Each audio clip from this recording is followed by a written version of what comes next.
puasa bagi agama Nasrani itu diutak-atik oleh pimpinannya. Pimpinannya.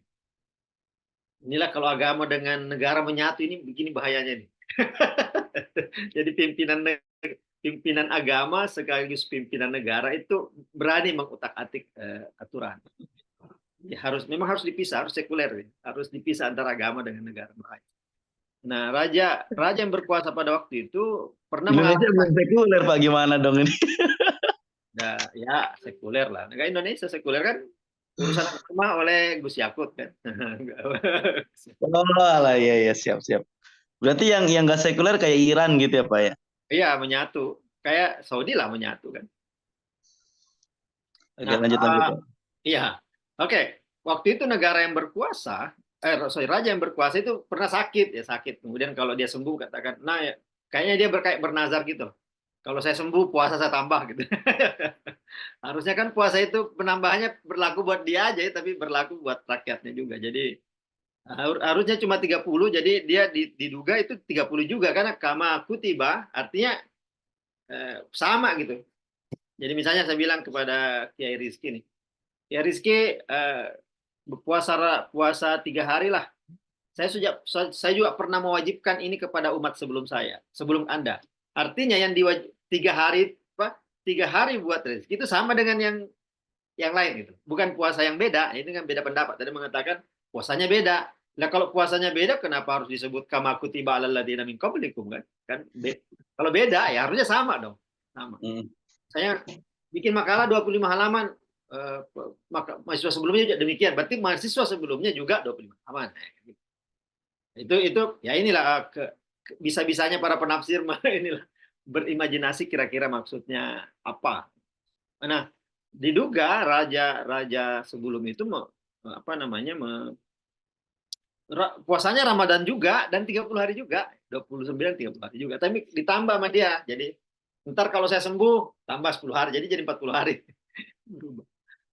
Tapi kemudian kan problem karena masyarakat jangankan 30 hari, jangan 40 hari, 30 hari aja susah. Jadi akhirnya ditinggal tradisi itu ditinggal. Ini disebut oleh Ibnu Atiyah ya, di dalam tafsirnya. Nah, tetapi bagaimana Rasulullah sendiri? Rasulullah sendiri bagaimana?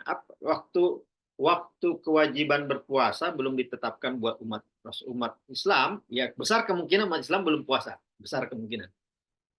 Tetapi Rasulullah sendiri apakah sudah berpuasa secara pribadi ya? Nah, maka ada riwayat mengatakan beliau puasa 3 hari setiap bulan, 3 hari yang kita sebut dengan Ayyamul Bid, Ayyamul Bid.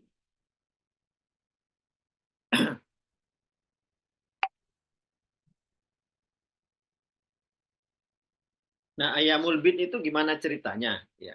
Jadi ceritanya begini, bahkan Ayamul Bid itu adalah syariat puasa dari Nabi Adam. Ini diriwayatkan oleh At-Ta'labi ya. At-Ta'labi menyebut dalam tafsirnya bahwa Ayamul Bid itu disyariatkan kepada Nabi Adam. Ayamul Bid itu kan puasa hari ke-13, hari ke-14 dan ke-15 bulan Hijriah ya. Ya bukan bulan Masehi. Bulan Hijriah. Hati-hati nanti bulan Masehi mau puasa 13 14 ini. Jadi bulan Hijriah. Nah, itu katanya dulu ketika Nabi Adam turun dari surga terus ke muka bumi itu kena sinar matahari ya. Ceritanya gitu.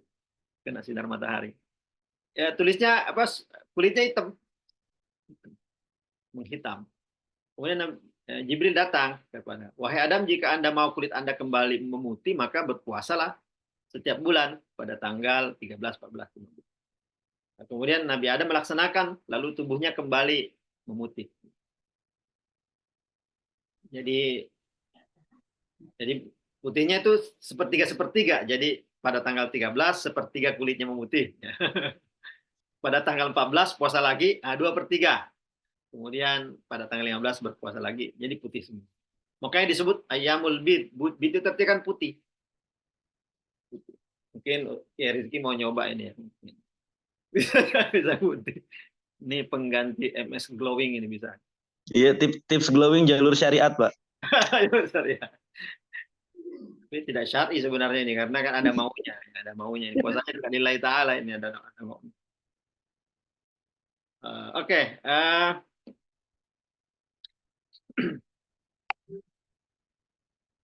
Nah, sebelum itu juga Nabi puasa juga yang lain, yaitu puasa Asyura. Puasa Asyura. Itu puasa Asyura itu Asyura artinya 10 Muharram. Nah, kenapa ada puasa Asyura? Ya karena pada waktu itu jadi itu sebenarnya puasa Asyura itu dilakukan awalnya bukan oleh umat Islam tapi oleh Yahudi, ya, kaum Yahudi.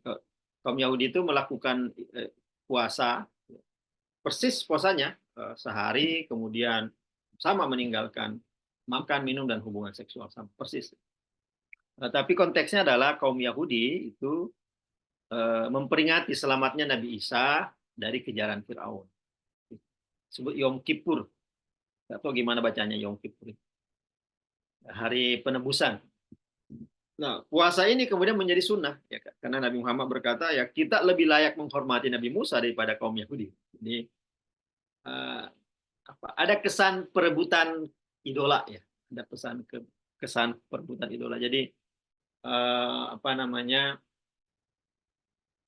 Yahudi menghormati Nabi Musa, tapi kemudian Nabi mengatakan kita lebih layak menghormati Nabi Musa karena ya, jadi kan ada kesan itu, ada persaingan antara Islam dan Yahudi sebagai agama. Nah, ada juga yang mengatakan bahwa memang sesungguhnya ada relasi yang kuat antara turunnya Al-Quran dengan puasa Ramadan. Jadi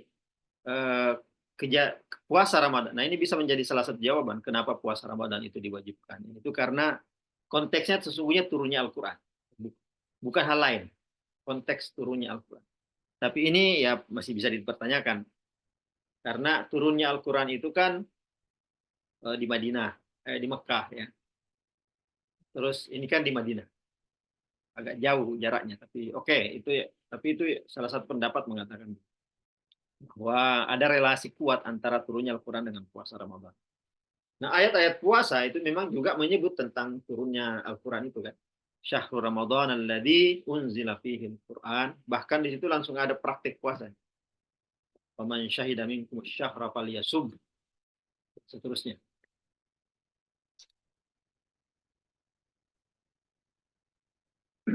Nah, kata pendapat ini, ya, dia mengatakan bahwa itu sesungguhnya dalam konteks persaingan, ya, dengan agama Yahudi pada waktu itu. Karena konteks adanya puasa Kippur, ya, Yom Kippur itu, puasa pada hari penebusan itu.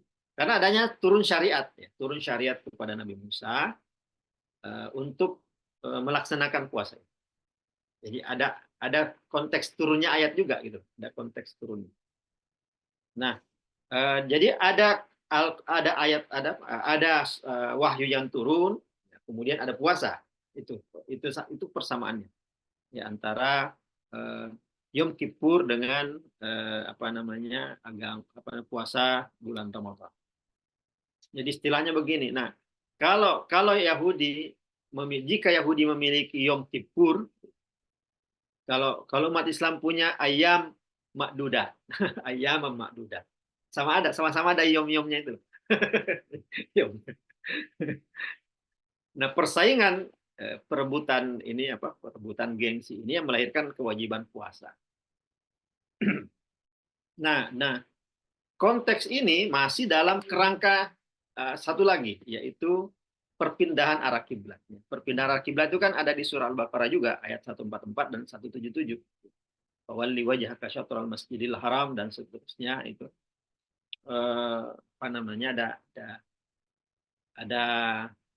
Masih ada itu. Jadi seperti penegasan identitas bahwa kami ini beda dengan Anda.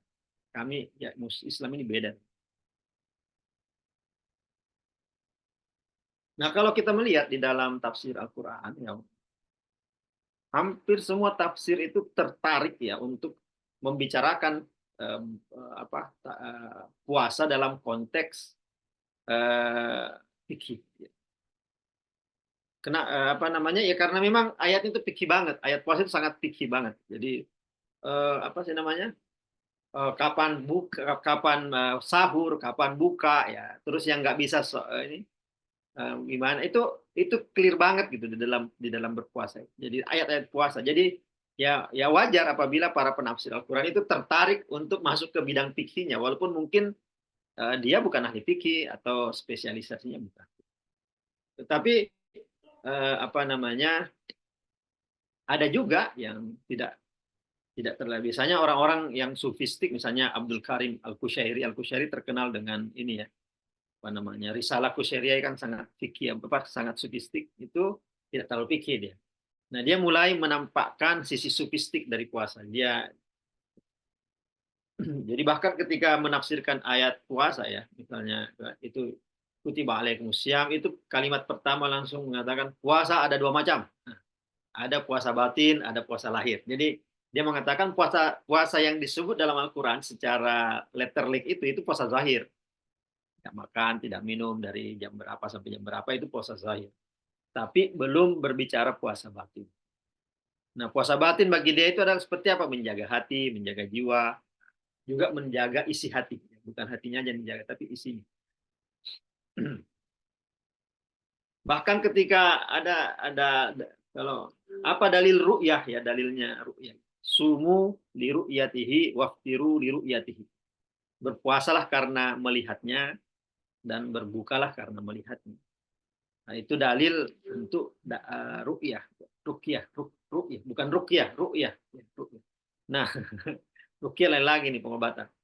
Nah, kalau nah, ru'yah ini ya itu kan jadi berpuasalah karena nyanya itu kembali ke melihat apa objeknya adalah hilal ya. Kalau lihat hilal berpuasa, kalau lihat hilal maka berhenti berpuasa karena sudah lebaran kan. Waftiru maka Idul Fitri lah kayak gitu. Tapi kalau penafsiran sufistik beda. Ya, berpuasalah karena melihatnya itu kepada Allah. Niru'yatillah. Ini agak unik juga. Jadi tidak seperti yang kita bayangkan. Berpuasalah karena melihat. Atau lillah ta'ala sebenarnya. Kemudian kalau buka juga ya lillahi ta'ala. Ini peringatan buat Kiai Rizky ini. Jadi kalau buka itu bukan karena lapar ya. Bukan karena waktunya sudah sampai. Kenapa Anda berbuka? Karena azan? Enggak, karena Allah. Ini penting karena berkaitan dengan ibadah dan kesolihan ibadah. Ya bagus Pak, diawali dengan liberal, 30 menit kemudian bahas sufi. Oke, terakhir ya, sejarah puasa bisa ditelusuri pada penafsiran kama kutiba alal ladzina min qablikum. Maksud saya tulisan ini terlalu sedikit mengutip tafsir ya. Banyak sekali tafsir, ada ratusan, mungkin ribuan tafsir. Silakan dilihat. Ini hanya mengutip beberapa, tetapi dibutuhkan pengetahuan tentang sejarah. Jadi sejarah ayat itu sendiri ya ini perlu karena konteks sejarah itulah yang bisa memberi kita pemahaman. Oh, ini sejarahnya syariat ini. Tulisan ini telah memaparkan dinamika penafsiran terhadap puasa Ramadan dan uraian sederhana tentang sejarah yang melengkapinya. Namun ada tentu saja beberapa akurasi data yang masih perlu ditelaah lebih jauh. Misalnya tadi itu mengaitkan antara turunnya turunnya Al-Quran dengan puasa Ramadan. Ya kalau dalam kehidupan sehari-hari kita itu ya dekat banget. Di dalam bulan Ramadan kita baca Quran, kemudian ada peringatan nuzulul Quran dan terus orang mencari malam Lailatul Qadar itu kan karena turunnya Al-Quran ya. 10 malam terakhir itu. Tetapi kalau dari segi turunnya ayat misalnya Iqra bismi rabbikal ladzi khalaq dengan turunnya ibadah syariat Ramadan, puasa itu kan jauh ya. Jauh sekali. Iqra turun ketika